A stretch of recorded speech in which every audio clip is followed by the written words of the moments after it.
جو بندہ رشوت دے کر نوکری حاصل کرتا ہے تو کیا اس کی آمدنی حلال ہے یا حرام؟ ہاں، یہ بھی اکثر سوال پوچھا جاتا ہے کہ رشوت دے کر آپ نے نوکری حاصل کر لی، اب آمدن کا کیا حکم ہے؟ رشوت دینا اور لینا یہ تو حرام ہے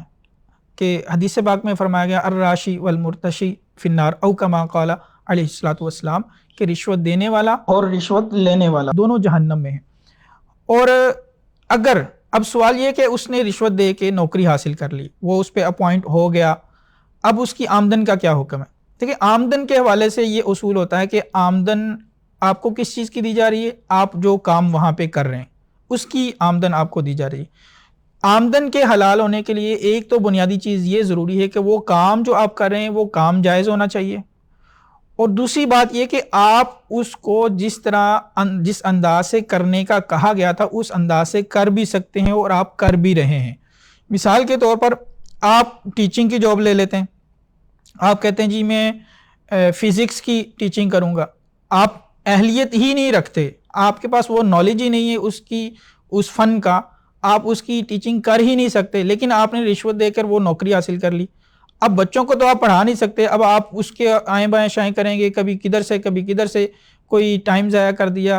کچھ بچوں کو باتوں میں لگا دیا، اس طرح کر کے آپ اپنا کام چلا رہے ہیں، تو اس طرح تو آمدن آپ کی حلال نہیں ہوگی۔ لیکن دوسری صورت یہ ہے کہ آپ جس چیز کی نوکری حاصل کر رہے ہیں وہ کام بھی جائز ہے اور آپ اس کے اہل بھی ہیں، اب آپ اس کی نوکری اس کام کو صحیح طریقے سے ادا کر رہے ہیں، اپنا ٹائم بھی پورا دے رہے ہیں، وہ کام بھی صحیح طریقے سے ادا کر رہے ہیں، تو اب آپ کی نوکری کی وجہ سے جو آمدن مل رہی ہے وہ تو حلال قرار پائے گی۔ لیکن اس کو کوئی یہ نہ سمجھ لے کہ اب یہ رشوت دینے کی اجازت ہو گئی، رشوت دے کر آپ اس نوکری کو حاصل کریں گے، یہ اپنی جگہ پہ حرام ہی رہے گا، اس سے بچنے کا ہی حکم ہوگا۔ اگر یہ تو اس کے بارے میں اگر کسی نے کر لیا ہے تو اب اس کا سلوشن، اس کا حل کیا ہے، ورنہ اس سے ہمیشہ بچنے کا ہی حکم ہے۔ بہت مرتبہ ایسا ہوتا ہے کہ آپ کی آمدن جائز تو ہوتی ہے لیکن اللہ تعالیٰ کی طرف سے اس میں سے برکت اٹھا دی جاتی ہے۔ اس کی ریزن یہ بھی ہوتی ہے کہ آپ کسی نہ کسی